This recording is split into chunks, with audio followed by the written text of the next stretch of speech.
بسم اللہ الرحمن الرحیم نحمدہ و نصلی علی رسول الکریم انا صلاتی و نسکی و محیای و مماتی للہ رب العالمین۔ میں خادم علی افسر دربار عالیہ موڑا شریف ابھی آپ کو زبدۃ العافین عمدۃ السالکین سلطان العاشقین شیر شاہ غازی غوث زمان قطب دوران قیوم وقت منبع جود و عرفان مفسر قرآن فخر الاولیاء نائب رسول صلی اللہ علیہ وسلم تاجدار موڑوی اعلیٰ حضرت الحاج حضور پیر ہارون رشید صاحب رحمۃ اللہ علیہ نے جو خطاب ارشاد فرمائے 1985 سے 1993 تک، جو کہ گور آئینہ یا کتاب میں موجود ہیں، ان میں سے ایک خطاب پڑھ کر سناتا ہوں جو کہ مورخہ 1 نومبر 1985 میں آپ نے خطاب فرمایا۔ حسب اجازت خادم اسلام امیر سلسلہ عالیہ نسب رسولی صلی اللہ علیہ وآلہ وسلم غوث زمان قطب الارشاد منبع جود و عرفان پیر طریقت رہبر شریعت نائب رسول صلی اللہ علیہ وآلہ وسلم جناب الحاج پیر ڈاکٹر غلام محمد گور نذیر گور صاحب مدد اللہ علی سجادہ نشین مرکزی دربار عالیہ موڑا شریف۔ بسم اللہ الرحمن الرحیم فنعم المولا و نعم النصیر۔ رب اشرح لی صدری ویسر لی امری واحلل عقدۃ من لسانی یفقہوا قولی۔ اللہم صلی علی سیدنا محمد وعلی آل سیدنا محمد وعلی اصحابہ وعلی ازواجہ اجمعین وبارک وسلم وصلی علیہ۔ الحمدللہ، اللہ تعالیٰ جل جلالہ کا لاکھ لاکھ شکر ہے کہ مالک ملک نے آج پھر ہمیں اپنی رضا کے لیے اپنی یاد میں محبت میں یہاں جمع ہونے کی توفیق اور موقع عطا فرمایا۔ لاکھوں اور کروڑوں درود اور سلام سرور انبیاء حبیب خدا حضرت محمد مصطفیٰ صلی اللہ علیہ وسلم پر، جن کے طفیل یہ کرم ہوا۔ لَقَدْ كَانَ فِي قِصَاصِهِمْ عِبْرَةٌ لِأُولِي الْأَلْبَابِ، آیت نمبر 111 سورۃ یوسف۔ بے شک ان کے قصے میں عبرت ہے سمجھنے والے اور عقل رکھنے والوں کے لیے، کیونکہ جن لوگوں کو عقل نہیں وہ سوچتے نہیں، اور ان کی مثال تو جانوروں جیسی ہے۔ یہ قصہ سورہ یوسف میں ہے۔ قرآن پاک میں ایک قصہ قصوں کا ہے، خدا کے گزرے ہوئے بندوں اور برگزیدہ بندوں کی تاریخی واقعات ہیں تاکہ سمجھ رکھنے والے ان سے عبرت حاصل کریں۔ اس سورہ یوسف کی ایک آیت ہی پڑھنے والے کو عظیم سبق دیتی ہے، جس کا بیان بہت وقت چاہتا ہے۔ میں یہاں مختصر سی بات بیان کرتا ہوں تاکہ حاضرین مجلس کچھ فائدہ اٹھا سکیں، اور جو اوراد پاک ہم پڑھیں گے ان سے فائدہ اٹھا سکیں گے۔ حضرت یوسف علیہ السلام کے قصے سے تقریباً ہر مسلمان واقف ہے، اور یہ حقیقت اچھے طریقے سے جانتا ہے کہ حضرت یوسف علیہ السلام کو کتنی تکالیف پیش آئیں، اور ان کی جدائی میں حضرت یعقوب علیہ السلام کو جدائی کا صدمہ 80 سال گزارنا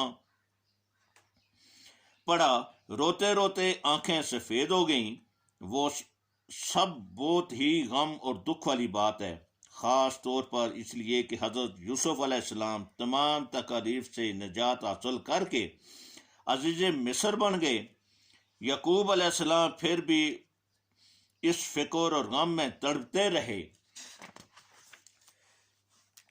یوں بظاہر دیکھنے اور معلوم کرنے سے یہ ایک عجیب بات معلوم ہوتی ہے کہ جس بیٹے کو باپ اس قدر چاہتا ہے کہ وہ سارے بیٹوں کو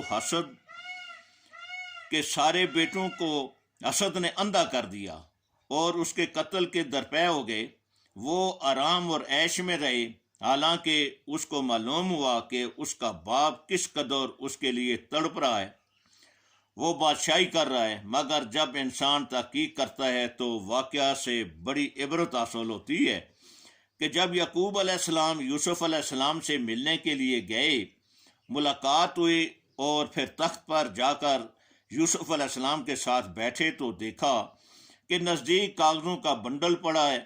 حضرت یعقوب علیہ السلام نے پوچھا کہ یوسف علیہ السلام سے، آپ کے پاس اتنے کاغذ پڑے ہیں، لیکن تڑپتے ہوئے باپ کو ایک کاغذ کا پرزہ نہیں لکھ سکے۔ حضرت یوسف علیہ السلام نے عرض کی کہ میں نے جب بھی لکھنے کی کوشش کی تو مجھے حضرت جبرائیل علیہ السلام نے آ کر منع کر دیا۔ آپ ان سے پوچھیں۔ حضرت یعقوب علیہ السلام نے جبرائیل علیہ السلام سے پوچھا تو جبرائیل علیہ السلام نے کہا کہ مجھے تو مالک کا جو حکم ہوتا ہے میں وہی کرتا ہوں، آپ یہ مالک الملک سے پوچھیں۔ حضرت یعقوب علیہ السلام نے پھر خدا سے عرض کی کہ باری تعالیٰ میں اتنا غمزدہ اور پریشان رہا، آپ نے کیوں یوسف علیہ السلام کو منع کیا اور مجھے غم میں رکھا؟ خدا نے فرمایا کہ یہ تم کو سزا دی گئی تھی، اور سزا اس وقت کی دی گئی تھی کہ جب یوسف علیہ السلام کو بھائی لے کر گئے تو تم نے کہا کہ اخاف ان یاکلہ الذئب، میں ڈرتا ہوں کہ اس کو بھیڑیا نہ کھا جائے۔ تم میرے بندے ہو کہ مجھ سے نہ ڈرے اور بھیڑیے سے ڈرے۔ حاضرین مجلس غور کرو، یعنی جب بھائیوں نے یعقوب علیہ السلام سے عرض کی کہ ہم یوسف علیہ السلام کو ساتھ لے جائیں شکار کے لیے، تو حضرت یعقوب علیہ السلام نے فرمایا تھا کہ تم کھیلنے لگ جاؤ گے اور میں ڈرتا ہوں کہ یوسف علیہ السلام کو بھیڑیا کھا جائے گا۔ یعنی جوش محبت میں خدا کے بندے کا یہ کہنا یا یہ عمل کرنا اور بھول گیا کہ یہ فرمانا تھا کہ اس کو اللہ تعالیٰ کے سپرد کرتا ہوں، وہ اس کا محافظ ہے، جسے اللہ تعالیٰ رکھے اسے بھیڑیا نہیں کھا سکتا، دنیا کی کوئی طاقت نقصان نہیں پہنچا سکتی۔ اس سے یہ سبق ملتا ہے کہ جب انسان خدا کو مانتا ہے تو پھر اس کا ایمان مکمل ہوتا ہے۔